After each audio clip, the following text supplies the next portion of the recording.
24 जून को बरवाला के मेन बाज़ार की जो सड़क है उसको तोड़ दिया जाता है, खुदाई शुरू हो जाती है। आज 3 महीने बीत चुके हैं और 3 महीने बाद वहाँ पर काम शुरू हुआ है।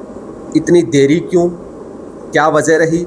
और जब त्यौहार के दिन नज़दीक हैं, 1 महीने के अंदर ही दिवाली है, उससे पहले दशहरा है, तो ऐसे समय में क्यों दोबारा से काम शुरू किया गया, जानने के लिए हम जुड़े हैं चेयरमैन साहब रमेश बैटरीवाला जी के साथ में।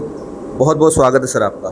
नमस्कार, सबको प्रणाम राम राम। सबसे बड़ा सवाल, जब 24 जून को खुदाई शुरू की गई तो क्या वजह रही 3 महीना जो समय लेट हुआ दोबारा उस पर काम शुरू होने में? देखिए, मैं सबसे पहले तो आपको बताना चाहता हूँ, शायद आपको पता नहीं यहाँ संभाला है नहीं, लेकिन 24 जून को जो कार्य शुरू हुआ था वो सड़क को तोड़ने का काम शुरू हुआ था। उसके बाद वहाँ पे सीवरेज की डालने की व्यवस्था करी गई, सीवरेज का कार्य आरंभ हुआ। तो अब सीवरेज का काम ही चल रहा था अभी तक जो चल रहा था, क्योंकि बीच में बरसातें भी आई हैं, कुछ व्यवधान आए हैं, मानते हैं कुछ डिले है, दुकानदारों को, आम जनता को बहुत परेशानी हुई है। लेकिन काम जब होता है, पुराने को किसी भी चीज़ को हम तोड़ के नया बनाते हैं तो इस प्रकार की दिक्कत आ जाती है। क्योंकि बरवाले का जो मेन बाज़ार है लगभग 2005 के अंदर पहले बना था, पता नहीं 3 के अंदर बना था। 20-25 साल पुराना जो बाज़ार बना हुआ था, तो आज नई व्यवस्था करनी थी। किसी ने भी जहमत ये नहीं उठाई कि बाज़ार के अंदर सीवरेज डालने की एक व्यवस्था की जा सके। भीड़ा बाज़ार था, भीड़ा होने के कारण एक पॉपुलेशन भी ज़्यादा है, ज़्यादा भीड़ भाड़ वाला क्षेत्र होने के हर कोई उस कार्य को करने से पीछे हट रहा था। लेकिन हमने ठाना कि भाई मेन बाज़ार में देखिए ग्राहक ज़्यादा है, भीड़ ज़्यादा रहती है, इसमें कोई दो राय नहीं। लेकिन हमने जो व्यवस्थाएं नहीं देनी है, सीवरेज की व्यवस्था हो चाहे पानी की व्यवस्था हो, सीवरेज भी नहीं डलवाया और पानी की लाइन भी नहीं डाली। तो इस दौरान समय ज़रूर लगा है, लेकिन सफाई तो भी दी है। ये नहीं है भाई काम कोई ऐसा सफाई करना हो तो हम भी कर सकते थे, टेम्परेरी करते, सड़क बनाई, लीपा पोछी होती। लेकिन आज तो हमें वो लगता है कि कार्य जल्दी हो गया, लेकिन भविष्य में उस चीज़ का खामियाजा भुगतना पड़ता है, क्योंकि सड़क बार बार मेन बाज़ार की नहीं बनाई जा सकती। कि ये बात आप भली भांति जनता भी समझती है और आप लोग भी समझते हैं। हम ये चाह रहे थे 20 साल जो पीछे, 20-25 साल जो बाज़ार मेन बाज़ार पीछे रह गया था, उसको आगे 20-25 साल फिर नहीं बनता तो ऐसे में 50 साल पिछड़ापन बाज़ार में रहता। तो हमने इन चुनौतियों को स्वीकार करते हुए, चाहे भाई जो भी दिक्कत आए, हमने इसका काम करना है। और सीवरेज का हो गया, अब सड़क का बारिश आई थी, इस कारण रुकावट थी, अब सड़क का स्टार्ट हो गया। बारिश के अलावा अगर हम बात करते, क्या काम रुका था किसी वजह से? नहीं, कभी काम डिले नहीं हुआ। अब जब बारिश आती है तो मान लिया जो मज़दूर है वो अपने घर चले जाते हैं, 2 दिन इंतजार करेगा, 3 दिन पानी है, ठीक है, अभी दिक्कत आई है, तो 2 दिन की जगह जब वापस आता है तो वो 4 दिन में ही आता है। इस प्रकार से डिले हुआ है, लंबा कभी डिले नहीं हुआ। अब इस ऐन मौके के ऊपर जब त्यौहार का सीज़न है, आपने दोबारा से काम वहाँ पे शुरू कर दिया, तो क्या लगता है कब तक ये पूरा हो पाएगा, या व्यवधान इसी तरीके से दिवाली भी निकल जाएगी? नहीं, 15 से 20 दिन का काम है। दिवाली लोगों की अच्छी तरह से मनेगी, बाज़ार एक खूबसूरत बाज़ार होगा, मैं ऐसा सबको विश्वास दिलाता हूँ। इसके अलावा भगत सिंह चौक पे भी पता नहीं कितना समय हो गया वो वैसे का वैसा पड़ा है।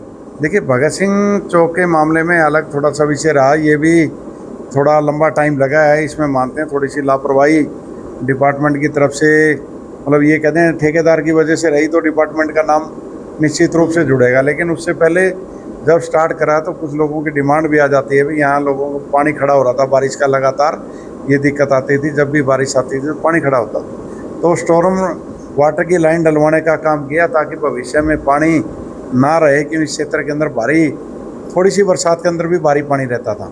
फिर उसके बाद ये आगे भी लोग कहने लगे ये पोल है ना, स्ट्रीट लाइट के पोल बीच में है, तो इनको साइड में कराओ। फिर वो पोल वाला मैटर आ गया। फिर आगे भी जो सीवरेज के जो ढक्कन हैं, जो लेंटर होते हैं, वो नीचे चले गए हैं। अभी सड़क थोड़ा सा ऊंची होगी तो इसको लेंटरों पे ऊंचा कराए, तो कुछ समय तो ऐसे लग गया। फिर उसके बाद ठेकेदार द्वारा कुछ ढिलाई बरती गई। अब उनको जैसे ही नोटिस दिए तो भगदड़ मची, वो काम स्टार्ट हो गया आज। यानी आप ये कहना चाहते हैं भगत सिंह चौक का जो काम है वो बगैर किसी तैयारी के, बगैर किसी मतलब जांच किए शुरू कर दिया गया था? नहीं, कई बार कुछ चीज़ें ऐसी होती हैं भाई, हमारे को लगता है ये ठीक है, फिर लोगों की डिमांड आ जाती है मौके पे, भाई ये दिक्कत है, भाई आप ये साथ साथ कर दो भाई, क्योंकि आप काम तो चल ही रहा है, जो दिक्कत आई है वो आ गई है भाई, कम से कम वो आगे दिक्कत ना आए। तो इसलिए जो भगत सिंह का रोड भी आपने देखा, एक मुख्य मार्ग है शहर का, और बरवाला की खूबसूरती पे मैं कह दूँ, थोड़ा सा कई बार काली टिक्का लग जाता है ना, तो ये भगत सिंह रोड था, वे बहुत हालत ख़राब थी इसकी। लेकिन मानते हैं आप, उससे भी हालत एक बार के लिए तो दिक्कत ज़रूर आई है, लेकिन अब ये आने वाले कुछ समय के बाद बरवाला का मुख्य रोड होगा और खूबसूरत रोड होगा। बारिश के मौसम में कई जगह मकानों को भी नुकसान पहुंचा और कई ऐसी जगह थी जहां पे अब भी दिक्कतें हैं, तो उनके मकानों के लिए या कोई वो मुआवजा या कुछ ऐसा कुछ नगर पालिका की तरफ से या सरकार की तरफ से कुछ सोचा गया है? देखिए, इस समय जो बारिश आई है, एक तरह से बाढ़ तो मतलब एक रूप होता है, भाई नहरें टूट के बाढ़ आ गई, उस तरह की व्यवस्था होती है। लेकिन अब की बार जो बारिश आई है वो बाढ़ का ही रूप था। हर तरफ बरवाला शहर के अंदर या कहीं भी लगा लें, हरियाणा के भी 2700 गांव बाढ़ से पीड़ित रहे हैं। बरसात के ही पानी से इतनी व्यवस्था जो खराब हुई, निश्चित रूप से बहुत से लोगों को, गरीब आदमियों को नुकसान हुआ। गरीब में कहते हैं जो झोपड़े मतलब कड़ियों की छतें थी, या मान लिया कच्चे मकान थे, या पानी चारों तरफ खड़ा हो गया, बहुत से लोगों को नुकसान हुआ है।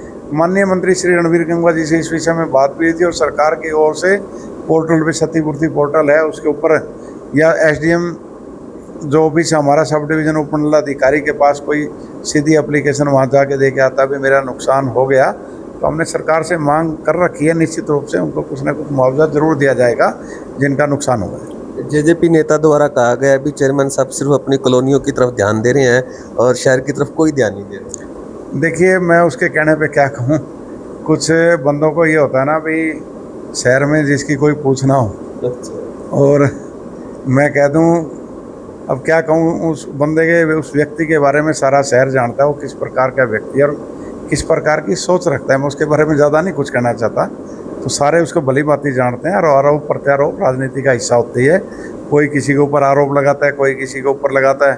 अब कहने से क्या होता है, किसी का कुछ भी कह सकता है। कई बार आप मंचों के माध्यम से या व्यक्तिगत तौर पे भी कई बार हमने सुना है भी आप फंड को लेकर बड़ी बातचीत करते हैं, फंड की कमी चल रही है, क्या दिक्कत है, काम सुचारू रूप से चल रहे हैं या नहीं चल रहे हैं? देखिए, वर्तमान में मैं बता दूं, हमारे बहुत से काम चल रहे हैं, लगभग 11 करोड़ रुपए के आसपास तो एक कार्य अभी चल रहे हैं, जो हमारे मतलब नगर पालिका का फंड होता है या एसएफसी फंड से हैं। और सीएम अनाउंसमेंट के काम भी हैं, जो लगभग 12-13 करोड़ रुपए के कार्य वो भी चल रहे हैं। तो जो आगे अब तक का तो बजट हमारे पास उपलब्ध था, जो टेंडर हम लगा चुके हैं, जिन पे कार्य स्टार्ट हो चुका है, तो उनकी व्यवस्था तो चल रही है। लेकिन जो अब नए जो डिमांड आ रही है, देखो पब्लिक को मैं ये कह दूं, मैं घूम घूम के भी हमने देखा, बहुत सी गलियां ऐसी हैं जो तुरंत बनाई जानी आवश्यक है। जैसे हमारा 15 वार्ड है, 16 वार्ड है, या और भी अनेकों वार्ड है, 7 वार्ड है, मतलब काफ़ी वार्ड ऐसे जो हमारे पीछे रह गए। 17 वार्ड है, 18 वार्ड है, 19 में तो फंड्स की कमी फिलहाल है, इसमें कोई दो राय नहीं। लेकिन माननीय मंत्री जी को मैंने अवगत कराया है, समय समय पर 2-3 बारी मैंने कहा, तो मंत्री जी ने कहा है, विश्वास दिलाया है कि बजट की कोई कमी नहीं रहेगी। तो निश्चित रूप से मेरा विश्वास है कि जैसे ही हम लगभग मान लिया, मंत्री जी को लगभग 1 साल पूर्ण होने को और हमारे को लगभग 3 साल प्लस हो गए हैं, तो निश्चित रूप से पैसा आएगा और बजट आएगा। जैसे तो जो बरवाला में जो सड़कों की कमी जो अभी लग रही है कि हमारे को जो दिक्कत है, आने वाले समय में ये कमी भी पूरी हो जाएगी। आपको क्या लगता है अभी भरवाला के अंदर कोई ऐसी विशेष जो महसूस कर रहे हैं कमी, इनके सड़कों के अलावा या बिजली पानी के अलावा ऐसी कोई कमी महसूस हो रही है आपको? देखिए, हमारी जो मुख्य मांग रहती थी, बच्चों की ओर से भी आती थी, स्टेडियम की दिक्कत थी, जैसे कि आपको दिखाई दे रही थी, वे समय समय पर बात उठती रही स्टेडियम।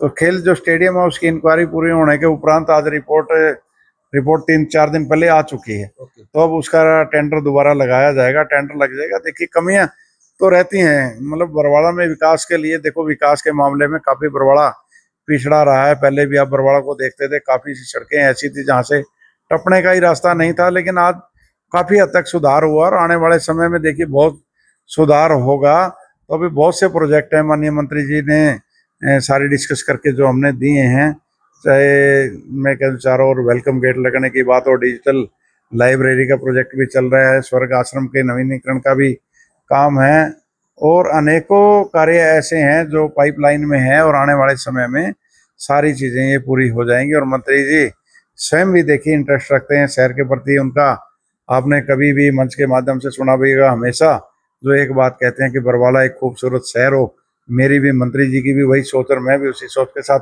काम कर रहा हूँ। लेकिन लोगों को देखिए अपेक्षाएं ज़्यादा होती हैं। लोग सोचते हैं भाई काम एकदम स्पीड से हो, लेकिन सरकार का काम होता है तो थोड़ा सा आहिस्ता आहिस्ता आहिस्ता काम स्लो चलते हैं।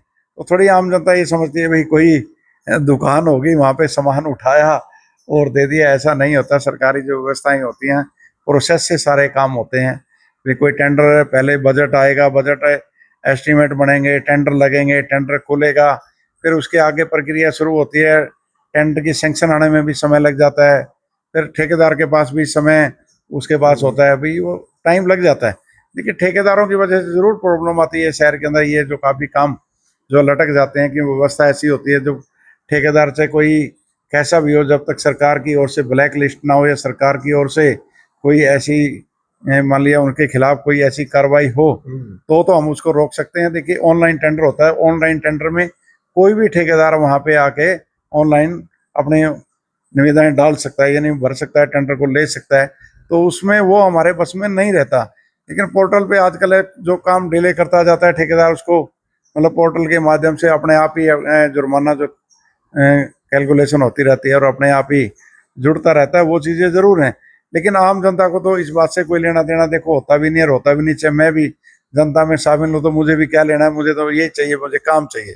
लेकिन व्यवस्थाएं जो होती हैं कि सिस्टम के हिसाब से होती हैं, इसलिए दिक्कत आ जाती है। यानी कोई ऐसा प्रतिनिधि नहीं होता जो अपने आप को ये सोचे भी मैं काम नहीं करूंगा। हर किसी की सोच होती है वो ज़्यादा से ज़्यादा काम करे और सोच होती है, लेकिन व्यवस्था के कारण कई बार दिक्कत आ जाती है। वो आ भी रही है। आने वाले समय में जिस प्रकार से सुधार होते जा रहे हैं, निश्चित रूप से आगे जो सुधार होंगे तो इस प्रकार की दिक्कतें भी खत्म हो जाएंगी। एक चीज और है, सभी मतलब आमतौर पर हमने देखा है, चाहे किसी भी कोई भी समाज हो जो शहर में रह रहा है, तो तकरीबन उनको धर्मशालाओं के लिए जमीन भी अलॉट होती है, सब कुछ होता है। अब एक ऐसी जमात भी है जो जमात रहती शहर में और एक बीच का माध्यम होती है मीडिया। तो एक बहुत बड़ा शहर है, एक एसडीएम साहब बैठते हैं और भी बहुत बैठते हैं, मंत्री जी भी यहाँ बैठते हैं। तो कोई ऐसा कोई मीडिया सेंटर होना चाहिए कि नहीं होना चाहिए बरवाला के अंदर? देखिए बिल्कुल होना चाहिए। आप कह रहे हो तो बिल्कुल महसूस आपने कराया ये चीज़, आप निश्चित रूप से आपने अच्छी बात कही है। लेकिन जिस दिन मंत्री जी आएंगे, आप पत्रकारों को सबको मैं निवेदन करूंगा, जो आपने मांग उठाई है कि आप सब जो कमेटी के सदस्य हैं या आपकी एसोसिएशन है या कुछ भी, आप सारे आके मिलें, तो आपको भी निश्चित रूप से मैं विश्वास दिलाता हूँ मंत्री जी खाली नहीं मोड़ेंगे और मैं आप सबके साथ हूँ। 15 दिन बाद मेन बाजार में जाएं तो वहाँ रोड बना हुआ मिलेगा जी? निश्चित रूप से 15 से 20 दिन के अंदर रोड बना हुआ मिलेगा, आप आना जरूर। तो साथ ही ये थे हमारे साथ चेयरमैन रमेश बैटरीवाला जी। मेन बाजार के लिए इन्होंने वादा कर दिया है, त्यौहार से पहले वहाँ पर रोड बन जाएगा और रौनक त्यौहार की वैसी जैसे पहले रहा करती थी मेन बाजार में रहेगी। अभी के लिए लेते हैं इजाज़त। बहुत बहुत धन्यवाद।